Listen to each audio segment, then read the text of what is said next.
శ్రీమాత్రే నమః. మనం ఈరోజు ప్రతి ఒక్కరు అడుగుతుంటారు ఏంటంటే, నాకు లక్కీ కలర్ ఏమిటండి, లక్కీ కలర్ ఏమిటి అంటే, అది మీ పర్సనల్ చార్ట్ బట్టి ఉంటుంది యాక్చువల్గా. కాకపోతే జనరల్గా ఉంటుంది కదా అని అడుగుతుంటారు. ఆ విషయం నేను మీకు చెప్తున్నాను ఈరోజు. లక్కీ కలరు ఏ క్షేత్రానికి వెళ్తే మీకు మంచిది. అదేవిధంగా మరొక విషయం ఏంటంటే,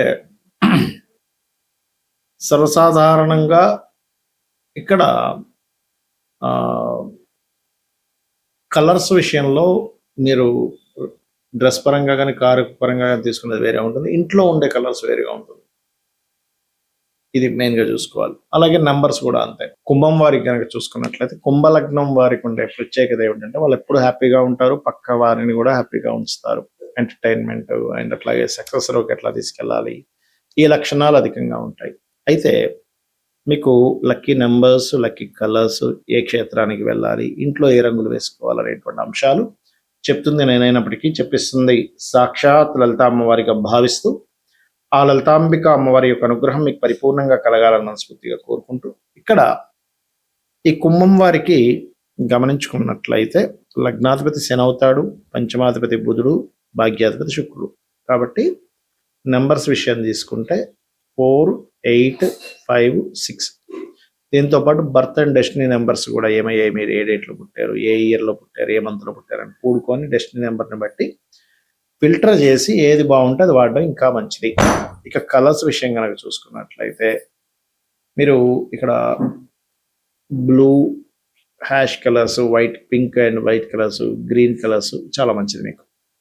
అదేవిధంగా మీరు ఏదైనా క్షేత్రానికి వెళ్ళాలనుకుంటున్నారు, అసలు ఏ క్షేత్రానికి వెళ్తే మంచిది కుంభలగ్నం వారికి అంటే, అమ్మవారి క్షేత్రాలు ఈజ్ అంటే ఎప్పుడు కూడా మీకు మంచి ఫలితాలు ఇస్తాయి. అమ్మవారి క్షేత్రాలు వెళ్ళడం, రెగ్యులర్గా ఏదైనా స్తోత్రం అంటే విష్ణు సహస్రనామాలు కానీ, లలిత సహస్రనామాలు కానీ, ఇప్పుడు పర్టికులర్గా మీకు ఇప్పుడు పంచమంలో కుజుడు కూడా ఉన్నాడు కాబట్టి లక్ష్మీ నరసింహస్వామి యొక్క స్తోత్ర పఠనం చేయడం కూడా మంచిది చెప్పాలంటే. ఇవి ప్రధానంగా పాటించాలి, గుర్తుపెట్టుకోండి. అలాగే ఇక్కడ ఏంటంటే కలర్స్ అనేటువంటివి బర్త్ అండ్ అంటే మీరు పుట్టిన డేట్ను బట్టి అండ్ మీ లగ్నాన్ని బట్టి, గ్రహాల బలాబలాన్ని బట్టి తెలుసుకుంటాం. కానీ ఇంటి కలర్కి వచ్చేసరికి అలా ఉండదు. ఇంట్లో ఉండేటువంటి దేవతా స్వరూపాలు కొంచెం మారుతాయి అక్కడ. కాబట్టి ఇంట్లో మీకు మంచి అవకాశాలు రావాలి, ఫైనాన్షియల్గా బాగా గ్రోత్ ఉండాలి అంటే ఉత్తరంలో వైట్ కలర్ వేయండి. ఎంటర్టైన్మెంట్ అంటే ఎంజాయ్ చేయాలి లైఫ్ని, సోషల్గా బాగుండాలి, ఫైనాన్షియల్గా మళ్ళీ గ్రోత్ ఇంకా బాగుండాలి, కెరీర్ పరంగా బాగుండాలంటే ఈశాన్యం అంటే తూర్పు ఈశాన్యం నుంచి తూర్పాగ్నేయము, ఆగ్నేయం అంటే సౌత్ ఈస్ట్, సౌత్ వెస్ట్ వరకు గ్రీన్ ఈజ్ బెస్ట్ కలర్ మీకు. అది మంచి గ్రోత్ని ఇస్తుంది. అయితే ఆ ఇంట్లో ఉండే ఎనర్జీస్ బేస్ చేసుకొని కూడా ఎంతవరకు వేయాలనేది ఉంటుంది. అది సపరేట్ కాన్సెప్ట్ పూర్తిగా. నైరుతి బెడ్రూమ్లో ఎప్పుడు కూడా క్రీమ్ ఉండాలి. ఆ రూమ్ ఎప్పుడు కూడా కొంచెం చీకటిగా ఉండాలి, ఎందుకంటే పితృదేవతా స్థానం కాబట్టి. వెస్ట్లో వైట్ ఉండొచ్చు, వెస్ట్లో వైట్ ఉండొచ్చు, ఉత్తరంలో వైట్తో పాటు లైట్ బ్లూ కూడా ఉండొచ్చు, నో ప్రాబ్లం. సో ఇవి మెయింటైన్ చేయండి, ఖచ్చితంగా మీకు బాగుంటుంది. ఈ కలర్స్ విషయంలో కానివ్వండి, ఈ యొక్క నెంబర్స్ విషయంలో కానివ్వండి, ముందు మనం నెంబర్స్ విషయం చూసుకుంటే ఒక క్లారిటీ ఏంటంటే, ఒక్కొక్కసారి ప్రతి జాతకంలోని కూడా మనం లగ్న పంచమ భాగ్యాధిపతులు శుభంగా ఉండాలని రూల్ లేదు. ప్రతిసారి అంటే అందరి జాతకాల్లో బాగుండాలని రూల్ లేదు. లగ్న పంచమ భాగ్యాధిపతులు కూడా పాడవుతుంటారు. అప్పుడు మనం ఏం చేయాలంటే డేట్ ఆఫ్ బర్త్ తీసుకొని దాన్ని 2గా విభజించాలంటే బర్త్ నెంబర్, డెస్టినీ నెంబర్.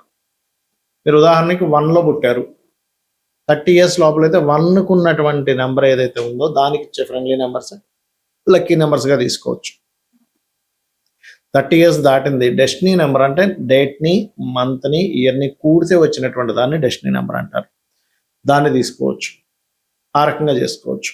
అయితే ఇక్కడ పర్టికులర్గా ఏంటంటే ఈ రెండింటినీ కలిపి ఫిల్టర్ చేసుకోవాలి.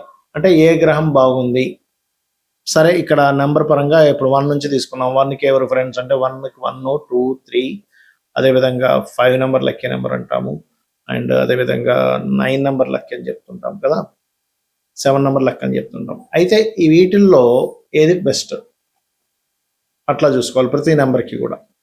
అంటే ఏ గ్రహం బాగుంది ఆస్ట్రోన్యూమరాలజికల్ పరంగా, ఈ 1 నెంబర్లో పుడితే ఏ నెంబర్ బాగుంది, 2 నెంబర్ పుడితే ఏది బాగుంది, అందులో ఆ గ్రహం ఏది బాగుందో ఫిల్టర్ చేసుకోవాలి. అది మీరు అకౌంట్ నెంబర్లకు కానీ ఫోన్ నెంబర్స్కి కానీ వాడవచ్చు. అయితే ఈ ఫోన్ నెంబర్ విషయంలో కూడా రైజింగ్ నెంబర్ ఉండడం చాలా మంచిది, గుర్తుపెట్టుకోండి. కార్ నెంబర్ కానీ ఫోన్ నెంబర్స్ కానీ. సమ్ టైమ్స్ మీరు అబ్జర్వ్ చేస్తే కనుక ఈ కార్ కలర్స్ విషయంలో కూడా ఇందాక మనం చెప్పుకున్నాం, మేష లగ్నానికి అయితే కుజుడు శుభుడు రెడ్ తీసుకోవచ్చు, లేదా ఆరెంజ్ తీసుకోవచ్చు, లేదా వృషభ లగ్నానికి అయితే శుక్రుడు శుభుడు అవుతాడు, అదేవిధంగా బుధుడు శుభుడు అవుతాడు, అండ్ శని శుభుడు అవుతాడు అని. అయితే ఇక్కడ ఏంటి, ఇప్పుడు వృషభ లగ్నానికే తీసుకుందాం. శని శుభుడు బికాజ్ ఆఫ్ భాగ్య అండ్ దశమాధిపతి, ఒక రకంగా కొంత బాధకుడు కూడా అవుతాడు, కానీ శుభుడు కూడా అవుతాడు. మరి ఇలా అయినప్పుడు బ్లూ కలర్ వాడొచ్చా అంటే, శని కనుక మీకు బాగుంటే వాడొచ్చండి. శని పాడైపోయాడు మీ పర్సనల్ చార్ట్లో, అంటే పాపకత్తెరలో పడ్డాడు, పాపగ్రహాల మధ్యన పడ్డాడు, అప్పుడు మీరు యూజ్ చేయకూడదు ఆ కలర్ని. కలర్స్ ఒక లెక్క అయితే బ్రాండ్ కూడా చాలా ముఖ్యం. ఇక్కడ ఏదైనా కారు కానీ వాహనం కానీ తీసుకునేప్పుడు మీ పేరులో ఉండే మొదలక్షరాన్ని తీసుకొని ఆ బ్రాండ్లో ఉండే మొదలక్షరాన్ని క్యాలిక్యులేట్ చేస్తే అది మీకు పక్కగా కలిసి వస్తుంది కూడా, గుర్తుపెట్టుకోండి. ఇక ఈ క్షేత్ర సంబంధించినటువంటి విషయాల్లో కూడా అసలు క్షేత్రానికి వెళ్ళొచ్చు అని చెప్తున్నారు. అసలు క్షేత్రానికి వెళ్ళి ఏం చేయాలి అక్కడ అనే విషయం కనుక చూసుకున్నట్లయితే, ఇక్కడ మీకు ఏ క్షేత్రం వచ్చిన, ఉదాహరణకి నరసింహస్వామి క్షేత్రం వచ్చింది, లేదా సుబ్రహ్మణ్య స్వామి క్షేత్రం వచ్చింది, లేదా సూర్య ఆలయం వచ్చింది, లేదా వెంకటేశ్వర స్వామి ఆలయానికి క్షేత్రానికి వెళ్ళాలని వచ్చింది. మీరు అక్కడికి వెళ్ళి మీ యొక్క కర్మ తగ్గడానికి 3 రాత్రులు నిద్ర చేయండి. అక్కడ 3 రాత్రులు. కాశీ లాంటి క్షేత్రానికి వెళ్తే 7 రాత్రులు చేయాలి, 9 రాత్రులు చేయాలని చెప్తూ ఉంటారు, ఇంకా మంచిదన్నమాట. చేసి ఆ 3 రోజులు కూడా మీరు బ్రహ్మచర్యం పాటించాలి, గుర్తుపెట్టుకోండి. ఆ 3 రోజులు కూడా అనుక్షణం ఇంకా మీకు ఇంకా వేరే పని పెట్టుకోకూడదు. అక్కడికి వెళ్ళి మళ్ళీ మనం లౌకిక సంబంధించినటువంటి ఇక్కడ బిజినెస్లు ఏంటి, ఇక్కడ పరిస్థితి ఏమిటి, ఇక్కడ ఎవరు ఏం చేస్తున్నారని అక్కడ నుంచి మళ్ళీ ఇక్కడ సంబంధించిన లౌకిక సంబంధించిన విషయాలు మాట్లాడుకుంటూ ఉంటే మీరు క్షేత్రానికి వెళ్ళి వేస్ట్. అక్కడికి వెళ్ళామా ఇంకా మొత్తం అన్ని క్లోజ్ చేసి పడేసి ఆ దేవత సంబంధించిన దాంట్లోనే ఉండాలి. ఎందుకు అంటే మీ యొక్క కర్మని తగ్గించేటువంటి ఎనర్జీస్ క్షేత్రాలకు ఉంటాయి కాబట్టి అక్కడికి వెళ్ళొచ్చేయండి. వచ్చిన తర్వాత కావాలంటే మీ లౌకిక సంబంధించిన దాంట్లో లేదు, అర్జెన్సీ ఉంది, దట్ ఈస్ డిఫరెంట్ కేస్. అదేవిధంగా ఏ క్షేత్రానికి అయితే వెళ్తారో అక్కడ ఎన్ని టెంపుల్స్ అయితే ఉన్నాయో అన్ని కవర్ చేసుకోండి. ఎట్టి పరిస్థితుల్లో క్షేత్రానికి వెళ్ళినప్పుడు అక్కడ ఉండేటువంటి సదుపాయాల గురించి పక్క వాళ్ళతో డిస్కస్ చేయడం, ఇక్కడ ప్రసాదం అంత బాగాలేదండి అక్కడైతే భలే ఉంటుందని అనుకోవడం, లేకపోతే ఇక్కడ నీట్నెస్ లేదు అక్కడైతే చాలా బాగుంటుంది అనుకోవడం. జడ్జిమెంట్లు చేయకండి దయచేసి. క్షేత్రానికి వెళ్ళి మీరు జడ్జ్ చేస్తూ కూర్చుంటే మీకు భక్తి అనేటువంటిది కనెక్ట్ అవ్వదు, భగవంతుడితో మీరు కనెక్ట్ అవ్వలేరు ఎట్టి పరిస్థితుల్లో. కాబట్టి ఇలాంటి మిస్టేక్స్ అస్సలు చేయకండి. ఎందుకంటే చాలా మంది అంటుంటారు, ఏమంటే మేము కాశీకి వెళ్ళాము, కంచికామాక్షి వెళ్ళాము, తిరుపతికి వెళ్ళాము, ఏంటో మాకు పనులు అవ్వట్లేదు. వెళ్తారు కానీ అక్కడ జడ్జి చేస్తూ ఉంటారు, లైన్లో నిలబడ్డారు, ఎంతో చాలా చూడట్లేదా. ఎందుకు మీరు లైన్లో నిలబడి చక్కగా మీరు ఆ దైవనామ స్మరణ చేసుకోండి. ఎందుకు చెప్తున్నా అంటే అవన్నీ కూడా డ్రాబ్యాక్స్ అవుతాయి మనకి. అంటే క్షేత్రం వెళ్ళిన ఫలితం కంటే కూడా పాప ఫలితాలు పడతాయి దానివల్ల. అందుకని జడ్జిమెంట్స్ చేయకండి క్షేత్రానికి వెళ్ళి. వాళ్ళు చూసుకునే వాళ్ళు సరిగా చూసుకోకపోతే వాళ్ళకి వస్తుంది పాపం, ఎవరైతే అధికారం ఉన్నారో వాళ్ళకి. ఇది మెయిన్గా. అదేవిధంగా క్షేత్రానికి వెళ్ళడానికి మీరు ముహూర్తాలు చూసుకోవాల్సిన అవసరం లేదు. చాలా మంది ఏం చేస్తారంటే, ఏమండి ఈరోజు బాగుంది వాళ్ళు వెళ్ళాం, పర్వదినాలు వేరు, పర్వదినాల కోసం మనం వెళ్తూ ఉంటాం, దట్ ఈస్ డిఫరెంట్. కానీ క్షేత్రానికి ఎటువంటి ముహూర్తం అక్కర్లేదు. కొన్ని క్షేత్రాల్లో అయితే అక్కడ ఎటువంటి నియమ నిబంధనలు కొన్ని, అంటే ఇప్పుడు అక్కడికి వెళ్ళి ఏదో అభిషేకం చేస్తున్నాం, అయ్యో నేను సరిగ్గా మంత్రం చదవలేకపోయాను, ఇక్కడ సరిగ్గా ఈ పూజ సరిగ్గా చేయించలేదు, ఈ హోమం అక్కర్లేదు. క్షేత్ర మహిమ అంటేనే మీరు ఎలా చేసినా మనసు పెట్టి చేశారంటే కనెక్ట్ అయిపోతుంది. క్షేత్ర మహిమ అంటారు దాన్ని. కొంతమంది అక్కడికి వెళ్ళి అభిషేకాలు హోమాలు చేయించుకుంటూ ఉంటారు. అక్కడికి వెళ్ళినప్పుడు ఏమవుతుందంటే అక్కడ చేసేటువంటి విధానం ఎలాగైనా కానీ, మనం కొన్నిసార్లు నార్త్ సైడ్ ఉండే టెంపుల్స్కి వెళ్తుంటాం, కామాఖ్య కానీ కొన్ని ఉన్నాయి, తారాపీఠ్ ఇట్లాంటివి. వెళ్ళినప్పుడు అక్కడ ఏంటంటే వాళ్ళు ఏదో మంగళం మంగళం మంగళం ఏదో చేస్తారు. ఏమిట్రా ఏంటి అసలు సరిగ్గా, అసలు మనం మొత్తం కాన్సెప్ట్ స్టార్ట్ చేయడమే అరగంట సేపు ఉంటుంది దాని ప్రాసెస్. దాని తర్వాత అసలు పూజ ఒక 2-3 గంటలు ఉంటుంది, మంత్రం అంతా కూడా. ఇక్కడ ఏంటి 10 నిమిషాల్లో అయిపోయింది ఏంటి అనిపిస్తూ ఉంటుంది. అసలు వీళ్ళు చేశారా లేదో సరిగ్గా, మనకి ఫలితం వస్తుందో లేదో అని భయపడుతూ ఉంటాయి. ఏమీ భయపడకండి.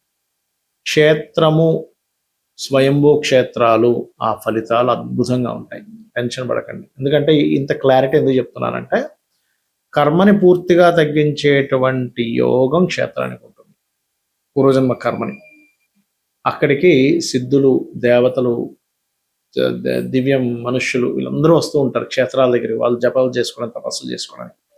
మనం ఏదైతే తపన పడుతూ అక్కడికి వెళ్ళామో, అయ్యో నాకు పలానా సంతానం లేదనో, లేకపోతే వివాహం అవ్వట్లేదనో, సెటిల్ అవ్వలేదనో, ఇదంతా తపన పడుతూ వెళ్తే అక్కడ ఎంత నమ్మకంగా ఉంటే, అయ్యో స్వామివారు నమ్ముకున్నాడు కదా భక్తుల నుంచి, వాళ్ళు కూడా అనుగ్రహిస్తారన్నమాట. కాబట్టి ఇవి చేయండి, అన్ని విధాలా మీకు బాగుంటుంది. శ్రీమాత్రే నమః.